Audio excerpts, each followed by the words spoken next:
ሰላም። ዛሬ እስቲ ወንጀሎች አንድ በተለይ መጋዘን እንዴት እንደሚዘረፍ ልንገራችሁ።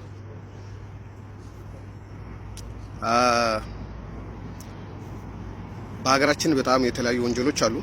ትልልቅ ከሚባሉት ዘረፋ ወንጀሎች አንዱ የመጋዘን ዘረፋ ነው።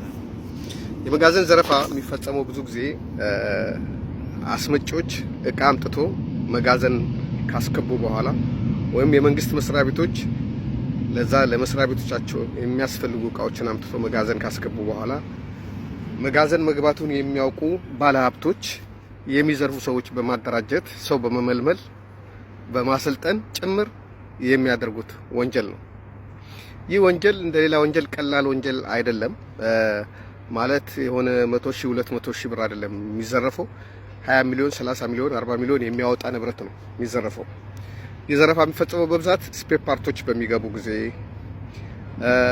ውድ የህንጻ መሳሪያ እቃዎች በሚገቡ ጊዜ፣ ውድ የኤሌክትሪክ እቃ በሚገቡ ጊዜ፣ በእንደዚህ አይነት ሰዓት ላይ በተመሳሳይ የሙያ ዘርፍ ላይ ያሉ አስመጪዎች ያ ከነሱ ጋር በንግድ የሚፎካከራቸው ሰው እቃ መቼ እንደሚያስገባ፣ ወደብ ላይ ምን እቃ እንዳለው፣ መርከብ ላይ ምን እቃ እንዳለው፣ ከየት ሀገር እቃ እንዳስጫነ አፕቱዴት የሆነ መረጃ አላቸው።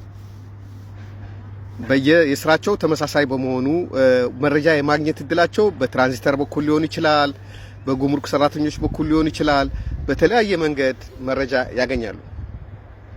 ስለዚህ አንዳንዴ የንግድ ፉክክሩ አላዋጣ ሲላቸው አንዳንድ እቃ ለማምጣት ሳይችሉ ሲቀሩ ከነሱ በፊት የሆነ ሰው አምጥቶት ዋጋ እስኪወደድለት ድረስ መጋዘን ውስጥ ያስቀመጠውን እቃ ስለሚያውቁ ያን እቃ ለመዝረፍ ዝግጅት ያደርጋሉ። ያ እቃ በአንድ መኪና ከነተሳቢው ሊሆን ይችላል፣ ወይም በሁለት መኪና በሶስት መኪና ተጭኖ የሚወጣ እቃ ስለሆነ ቀላል ዝግጅት የሚያስፈልገው አይደለም።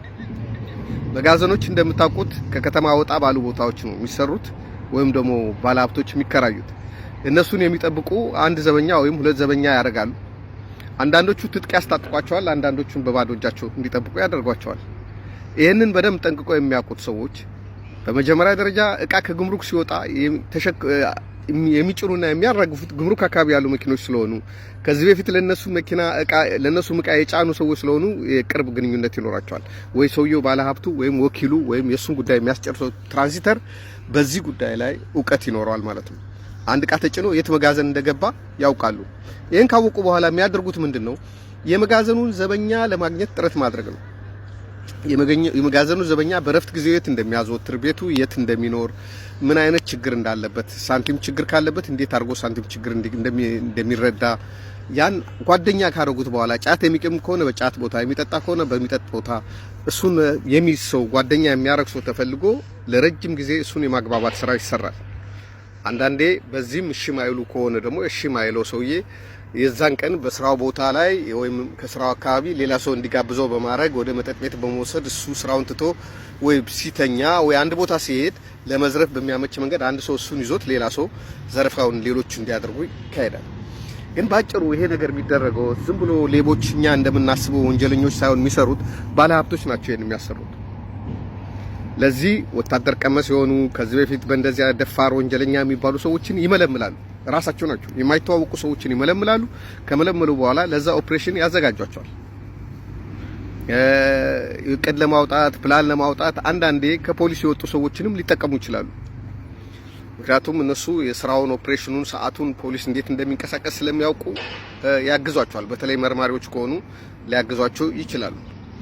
በዚህ ሂደት ሀብታሞች ከሀብታም ላይ ይሰርቃሉ ማለት ነው።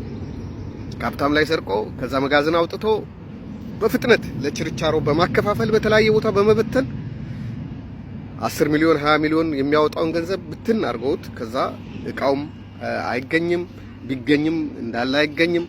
ሁለተኛ ወንጀለኞቹ እርስ በርሳቸው የማይተዋወቁ ነው የሚሆኑት። ሰውየው ይሄን የሚያደርገው ሰውዬ በአካል በፍጹም አይታይም፣ በወኪሎቹ በኩል ነው የሚሰራው።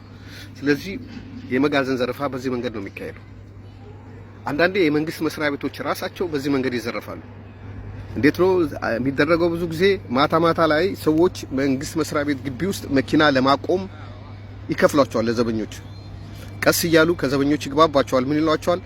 በየቀኑ መኪናዋ አድራ ስትወጣ እቃ ጭና ትወጣለች። ከዛ እቃ ጭና ትወጣለች። የመጋዘኑ በተመሳሳይ ቁልፍ ይከፈታል። የስቶሩ ሰው አንድ ሊደረግ ይችላል፣ ምን እንደጎደለ እንዳይናገር፣ አንዳንዴ እሱም ሊስተባበር ይችላል። የመጋዘን ዘረፋ በዚህ መንገድ ነው የሚካሄደው። ግን የሚዘርፉት ሀብታሞች ናቸው። እኛ ሀገር ምናጎነብስላችሁ መንፈሳዊ አባቶች ሳይቀሩ ጎንበስ ቀና የሚሉላችሁ፣ ባለስልጣኑ የሚያሸረግድላቸው፣ ሰው በመንገድ ላይ የሚሰግድላቸው፣ ፎቃቸውን እያየ የሚደመምላቸው ሰዎች ሁሉ በአብዛኛው በወንጀል የከበሩ ናቸው። ከማንኛውም ሀብት ጀርባ ወንጀል አለ የሚለው ሙሉ በሙሉም ባይሆን አብዛኛው ሰው በወንጀል ነው ሀብት የሚያፈራው በእኛ ሀገር። ይሄ በሌላም ሀገር ሊሆን ይችላል። የምናውቀውን ነው መናገር ያለብን። ስለዚህ እገሌ ምን ነበር በፊት ብለን ወደ ኋላ ባክግራውንዱ ብንሄድ አብዛኛው ሰው በወንጀል ሀብት ያፈራ ነው። ስለዚህ ሀብታም ስታዩ አታሸርግዱ። ብዙ ከሀብታሞች በብዛት ወንጀል አለባቸው። በብዛት ወይ ሰው ላበልተዋል፣ ወይ ደግሞ ጓደኞቻቸውን አጭበርብረዋል፣ ወይም ደግሞ መንግስትን አጭበርብረዋል፣ ወይ ህዝብን አጭበርብረዋል በሆነ መንገድ እንጂ ሰው በአግባቡ ሰርቶ ይሄ የማደግ ፕሮባቢሊቲ ቢኖርም በጣም መመንደግ ግን አይቻልም።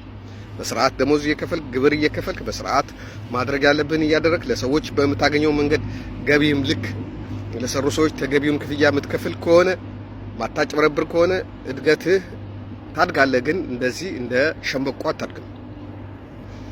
ቀስ ያልክ ነው የምታድገው። እናም ዝም ብላችሁ ሀብታም ምላት የምትሏቸው ሰዎች አብዛኞቹ በወንጀል የተጨማለቁ መሆናቸውንም ማሰብ ይገባናል። ስላዳመጣችሁኝ አመሰግናለሁ። በሚቀጥለው ደግሞ ስለሌላ ወንጀል ነግራችኋለሁ። እግዚአብሔር ይስጥልኝ።